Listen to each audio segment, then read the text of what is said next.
Hello student, आशा करते हैं आप लोग बहुत अच्छे होंगे।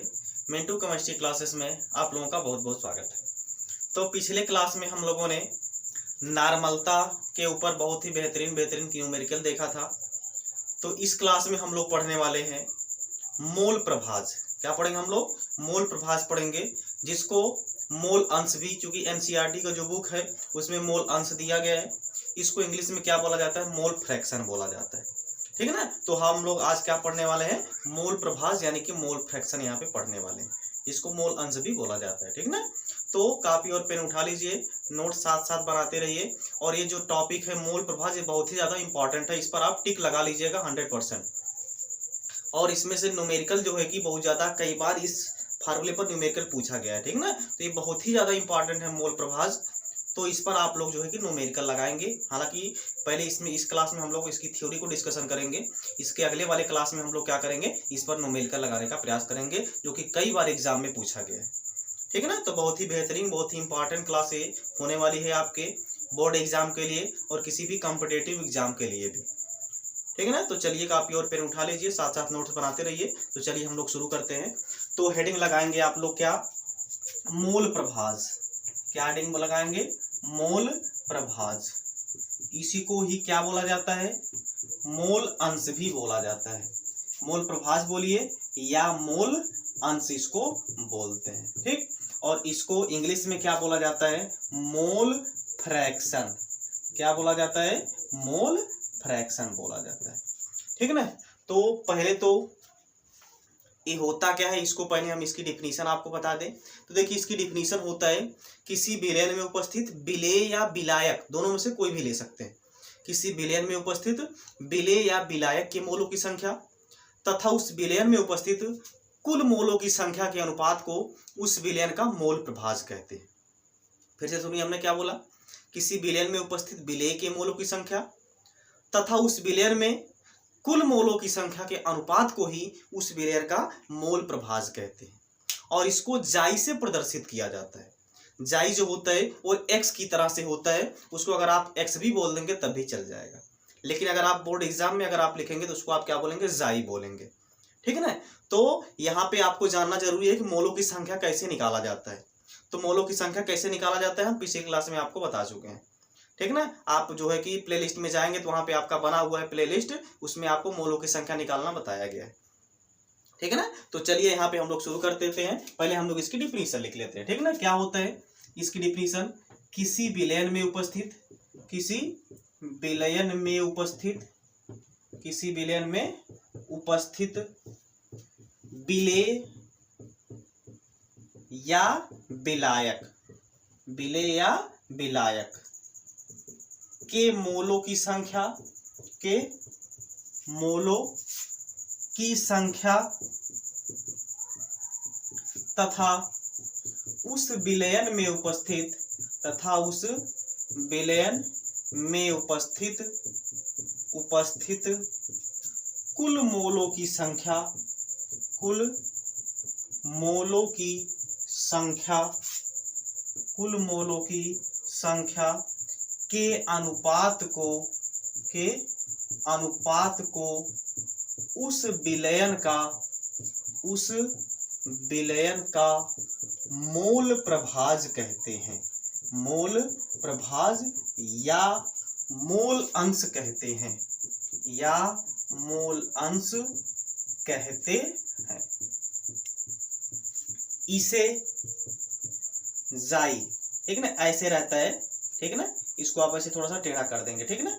इसे जाई, कोष्टक में हम लिख भी दे रहे हैं आपका जाई से प्रदर्शित करते हैं। कहीं कहीं पे चाई भी लिखा रहता है। ठीक, से प्रदर्शित करते हैं।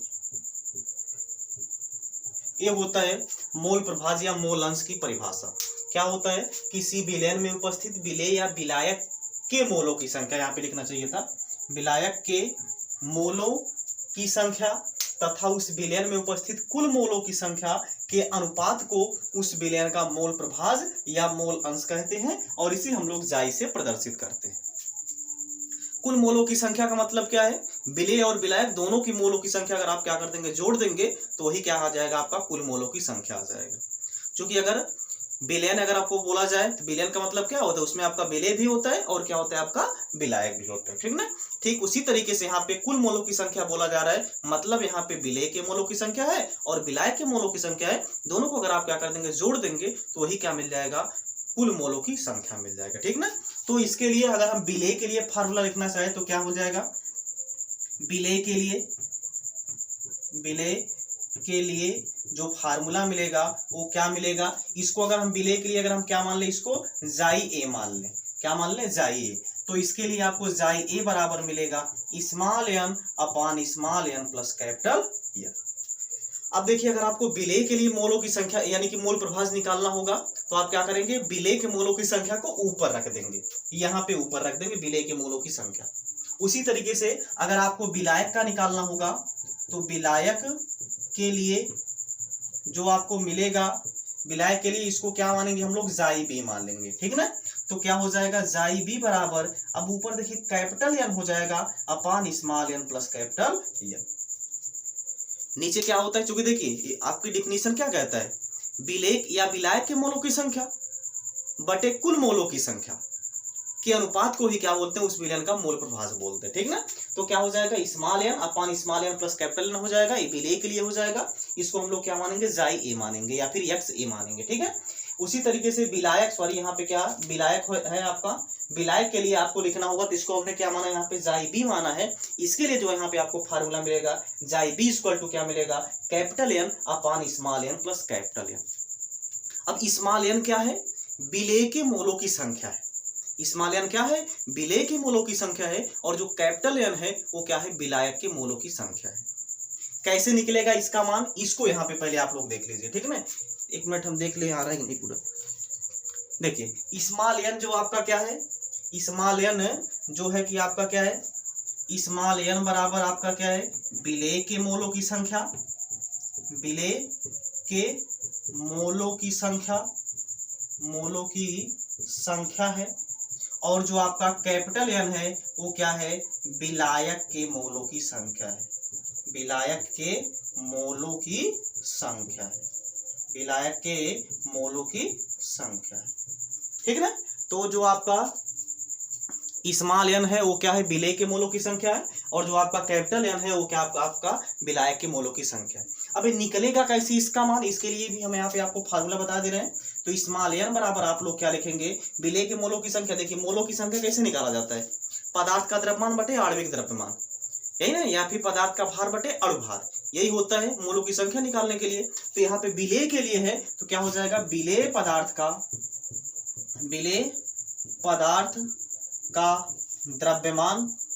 द्रव्यमान बटे क्या हो जाएगा, विलय पदार्थ का आणविक द्रव्यमान, विलय पदार्थ का आणविक द्रव्यमान हो जाएगा। उसी तरीके से अगर आपको कैपिटल एन का मान निकालना होगा, इसके लिए फार्मूला यहाँ पे आपको मिल जाएगा, क्या मिलेगा यहाँ पे, विलायक का द्रव्यमान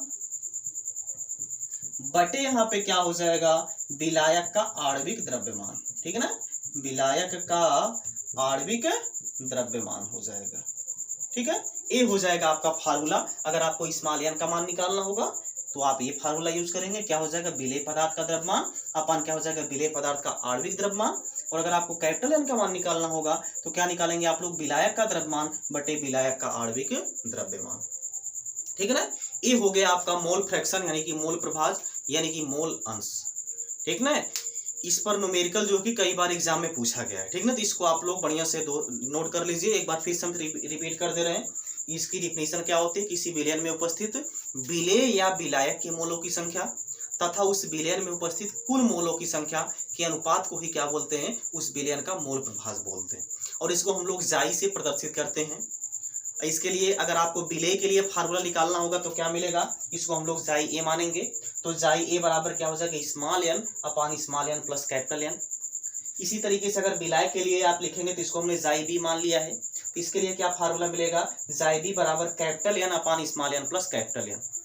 अब स्मॉल एन है क्या, स्मॉल एन जो है विलय के मोलों की संख्या है, और जो आपका कैपिटल एन है वो क्या है, विलायक के मोलों की संख्या है। तो आपको स्मॉल एन का मान कैसे निकालना होगा, स्मॉल एन बराबर क्या हो जाएगा, विलय पदार्थ का द्रव्यमान अपॉन विलय पदार्थ का आणविक द्रव्यमान। उसी तरीके से आपको अगर विलायक का निकालना होगा मोलों की संख्या तो क्या मिलेगा फार्मूला, विलायक का द्रव्यमान अपन क्या हो जाएगा, विलायक का आणविक द्रव्यमान। ठीक ना, इसको नोट कर लीजिए, इसमें छोटी सी एक टॉपिक है उसको हम लोग और कवर कर लेते हैं। ठीक ना, नोट कर लीजिए, हो गया। देखिए अब देखिए अगर हम क्या करें, विलेय और विलायक दोनों के अगर हम मोलों की संख्या को जोड़ दें, अगर हम विलेय के मोलों की संख्या तथा विलायक के मोलों की संख्या दोनों को अगर हम क्या कर दें, जोड़ दें, ठीक ना, यानी कि विलेय तथा विलायक, विलेय तथा विलायक, विलायक के मोल प्रभाज मोल प्रभाज को जोड़ने पर तो जोड़ देते हैं। देखिए क्या मिलेगा, देखिए जोड़ेंगे तो लेफ्ट साइड का लेफ्ट साइड में, राइट साइड का राइट साइड में, यहाँ पे क्या था, स्मॉल एन था, तो क्या मिलेगा आपका XA plus XB equal to आपको क्या मिल जाएगा, small n upon small n plus capital N, और प्लस यहाँ पे क्या हो जाएगा, capital N upon small n plus capital N हो जाएगा। तो क्या मिलेगा, XA plus XB equal to क्या मिल जाएगा, एलसीएम ले लेंगे दोनों का तो क्या मिल जाएगा, small n plus capital N, इससे इसमें डिवाइड कराएंगे तो क्या हो जाएगा, कैंसिल हो जाएगा, तो एक बार जाएगा, क्या हो जाएगा, एक का ऊपर गुणा कराएंगे तो कितना हो जाएगा, एन ही होगा, और प्लस उसी तरीके से इससे डिवाइड कराएंगे तो कट जाएगा, यानी एक बार बचेगा, एक का जब ऊपर गुणा कराएंगे तो वही हो जाएगा। अब देखिए small n plus capital N, small n plus capital N आपका कैंसिल हो जाएगा, तो यहाँ से जो आपका फार्मूला मिल जाएगा XA plus XB equal to आपका क्या मिल जाएगा, 1। यानी कि अगर हम यहाँ पे क्या कर दें, विलेय तथा विलायक दोनों के मूल प्रभाज को अगर हम क्या कर दें, जोड़ दें, तो कितने के बराबर हो जाता है, 1 के बराबर हो जाता है। ये चीज आपको ध्यान रखना, ये कि बहुत ज्यादा इंपॉर्टेंट है, कभी कभी बहुविकल्पी में क्वेश्चन आ जाता है इस पर, ठीक है ना, तो इसको आप लोग थोड़ा सा ध्यान दीजिएगा। अगर आपको क्या करना होगा, विलेय तथा विलायक दोनों के मूल प्रभाज को अगर आपको जोड़ना होगा तो किसके बराबर हो जाएगा, आपका 1 के बराबर हो जाएगा, ठीक है ना। तो आई होप आप लोग इस वीडियो को बहुत अच्छी तरीके से समझे होंगे और नोट्स बनाए होंगे। तो आज हम यानी कि अब हम नेक्स्ट क्लास में जो है कि पढ़ेंगे, देखेंगे इस पर न्यूमेरिकल, कुछ इंपॉर्टेंट न्यूमेरिकल जो है कि हम लोग देखेंगे और उसको सॉल्व करेंगे हम लोग, ठीक है ना। तो अब मिलते हैं नेक्स्ट क्लास में, आप लोग जहाँ पे हैं मस्त रहिए, अपने माता पिता का ख्याल रखिए। अब मिलते हैं नेक्स्ट क्लास में, जय हिंद।